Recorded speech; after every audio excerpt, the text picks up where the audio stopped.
sebagai salah satu pelaku, saya di sini meminta maaf atas perlakuan saya terhadap Audrey. Dan saya sangat menyesali atas perlakuan saya ini.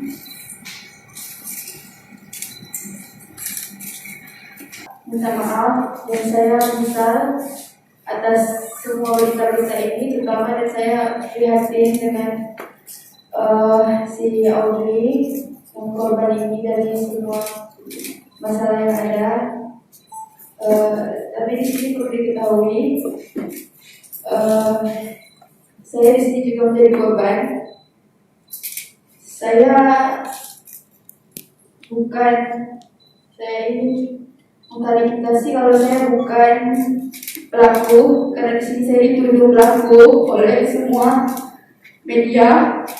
Padahal saya tidak ada di lokasi kejadian tersebut, dan saya juga bingung bagaimana bisa media mengatakan saya sebagai provokasi di sini, provokator di sini, sedangkan saya sendiri tidak ada di tempat tersebut. Dan saya juga, kalau dibilang Audrey korban, saya juga korban dari media. Mau dibunuh, saya diancam mau ditusuk juga, tidak berhenti sampai sekarang juga masih. Jadi saya mohon untuk media-media dan netizen berhenti menghakimi, karena inilah berita yang sebenarnya, bukan berita yang ada di media sekarang. Di mana media sebelum ada klarifikasi ini semuanya juga menuduh saya, Bu. Semuanya menuduh saya sebagai pelaku dan media sosial kan buat orang-orang yang tidak tahu masalah kami, jangan hakimi. Di sini kami juga sebagai korban dari orang-orang yang tidak mengetahui apa isi dari masalah kami, tapi malah berkuar-kuar seolah-olah kami ini malah bilang ini, bilang itu sebagai penjahat kami, dibilang sebagai psikopat. Padahal cerita yang di media itu semua tidak benar. Kami memang melakukan perkelahian sih.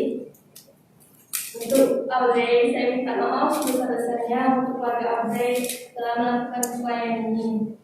Sebab awal dari saya berkelahi sama si Audrey ini, si Audrey menjelek-jelekan saya, mengejek saya, terus marahin saya. Dari isi chatnya yang di grup, si Audrey minta jemput. Audrey-nya minta jemput. Kami ada bukti chatnya. Yang jemput berapa orang? 4 orang. Pakai motor? Pakai motor, si Dea. Saya tidak kenal sama si Audrey, tapi si Audrey mengumumkan teman-teman kami. Itu tidak ada satu pautnya sama saya sama teman-teman, itu beda cerita. Saya tidak kenal Audrey sama sekali. Lo kok bisa tahu dia ya? Saya bisa lihat dari chatnya. Itu. Pas di saya kan di saya cuma berempat, bukan 12 orang. Lawan sama Audrey 5 berarti? Saya 4, saya sama teman saya berdua, si Audrey sama si Koko. Kalau di Sulawesi memang 12 orang, cuma itu melihat bukan meroyok semuanya meroyok Audrey, tapi 1 lawan 1. Si dulu baru sama si Audrey. Si Audrey melawan, tidak diam. Yang 12 orang nggak ngejar, cuma saya sama dan teman saya satu lagi yang ngejar. Dari awal itu kan katanya yang di beredar itu kan kalian yang menyebut Audrey kan? Yang menyebut Audrey bukan saya. Dia merasa terancam di DM, di WA, di segala. Kalau yang terkait dengan saya diancam kalau ketemu di jalan saya akan telanjangi. Di sini saya juga menghakimi. Sebelumnya kalau emang Audrey tidak pernah membuat omongan seperti ini atau bercampur dengan saya tidak akan pernah melakukan hal ini. Di sini saya juga kesal dengan perilaku saya, sampai saya juga tidak bisa mengontrol emosi saya. Tidak, saya bukan menyebut Audrey, dan masalah saya sama Audrey juga bukan masalah cowok atau asmara. Ini teman-temannya bisa terikut gimana ceritanya? saya juga pas di tempat kejadian saya datangnya telat. Ya. Memang ini masalahnya udah lama terus, tetapi saya memang sakit hatinya masih terasa sampai almarhum masih ada pun juga. Bapak saya juga pernah bilang udah diamkan aja, tapi sebagai anak ya pasti biarpun dia juga belum almarhum tetap gimana pun nama orang tua juga tetap jaga, dan pasti sebagai anak juga sakit hati terhadap omongan Audrey ini. Dia ngomong apa dia? Nah, salah satu omongan yang diingat apa? Si Audrey itu ngomong apa? Yang saya ingat dia ikut mencampuri urusan sama kami. Apa bahasanya gimana? Yang bikin sakit hati rasanya apa? Mama saya katanya dia bilang memang suka punya pinjam uang karena emang Audrey memang punya masalah kepada teman saya. Iya, emang saya dengan Audrey, tetapi Bapak punya masalah. Audrey mengumumkan teman saya kepada C. Kita emang punya teman, memang saling kenal dan memang berteman sejak SD. Awalnya saya mempunyai teman, dan teman saya itu mengenai saya kepada kakak sepupu si Audrey yang bernama Koko, dan Koko Audrey saya sampainya saya mengenal Audrey. Dan itu minta maaf yang sebesar-besarnya kepada Audrey dan keluarga. Di sini saya ingin menjelaskan bahwa pada saat kejadian Audrey tidak ada karena tidak ada kendaraan, dan pada saat itu Bobo sedang pergi bersama mamanya. Jadi saya jemput Audrey, membawa Audrey ke rumah Bobo, dan di rumah jam setengah 2 itulah. Jam 2 sore. Ya, jam 2-an itu. Kejadian peristiwa itu saling tarung gitu jam berapa? Jam 2 atau setengah 3. Apa udah ada janjian untuk saling tarung? Tadi Pokoknya saya, Audrey dengan Bobo sudah ada janjian itu, pokoknya saya masalah. Tapi saya di sini tidak ada sama sekali menyentuh Audrey. Sebagai pelaku emang telah memukul Audrey. Tapi di sini sama sekali tidak ada mengeroyokan atau 2 lawan 1, jadi 1 lawan 1. Tetapi juga tempat berbeda, waktu juga berbeda. Dari pelaku 12 orang ini, terutama saya meminta maaf kepada korban dan kepada keluarga korban. Dan kalian semua harus tahu, di sini juga saya korban karena saya sekarang sudah dibully, dihina, caci, maki, diteror. Padahal kejadiannya tidak seperti itu. Tidak ada penyekapan, tidak ada seretan, tidak ada untuk menyiram secara bergiliran, tidak ada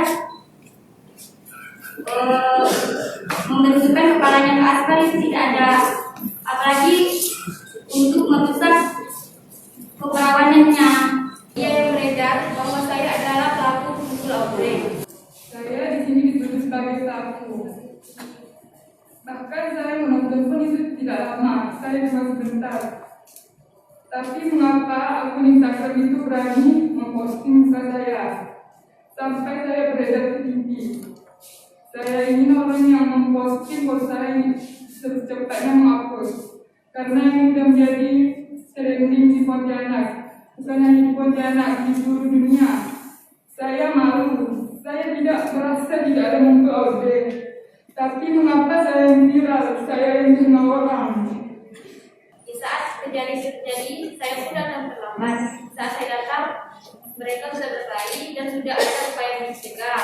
Di saat saksi Audrey hanya 1, kami takut jika kami meleraikan itu dituduh sebagai pengeroyokan. Karena sudah banyak kasus di saat kita megang korban, harus kita dibilang memegang korban dia pelaku pembunuhnya. Saya tidak mau terjadi seperti itu, tapi di sini saya sudah menjelaskan kepada kepolisian bahwa ada tindakan pengeleraian tidak dibiarkan, dan saya di sini dituduh, difitnah, diancam, dan Instagram saya pun dibuat akun fake, dan berikutnya itu sudah beribu-ribu. dan itu menyebarkan semua berita yang tidak benar tentang saya. Saya mau yang menuduh saya sebagai pelaku pembunuhan Audrey, yang memfitnah saya, secepatnya menghapus dan meminta maaf kepada saya. Karena saya sama sekali tidak terlibat dalam pembunuhan ini. Sebelumnya saya minta maaf karena telah memperbingung. Pada awal ceritanya, saudari Audrey dan saudari Bobo menyindir saya di Instagram. Dan pada saat itu, saudari Audrey dan saudari Bobo menyindir masalah blog. Pada saat itu, saya chatting Bobo namun tidak balas, dan saya kembali chatting Audrey. Saya bilang mau menyelesaikan masalah. Lalu saya bilang saya janji dengan Audrey menyelesaikan masalah di tepian Sering Kapuas pada malam Sabtu. Tetapi pada saat itu Audrey mengiyakan. Pada saat hari Jumat tanggal 29 Maret jam 11 siang, pas saya lagi ngumpul sama teman, terus di rumah salah satu aku, Audrey, Bobo dengan Audrey ke saya, dia bilang kalau bisa ketemuannya sekarang. Lalu sebelum pas saya mau menyelesaikan masalah, saya bilang sama Audrey, oh ketemuan aja. Lalu Audrey bilang tidak ada kendaraan, jemputlah. Lalu saya jemputlah Ratu, katanya. Iya, jemput Ratu, kata saya. Lalu pas saya jemput Audrey, saya bersama 3 teman saya. Lalu saya ke rumah Bobo. Pada saat mau ke TKP, Audrey goncengan dengan Bobo. Dan saat sudah di belakang pavilion, saya berbicara menyelesaikan masalah baik-baik dengan Bobo dan Audrey. Lalu yang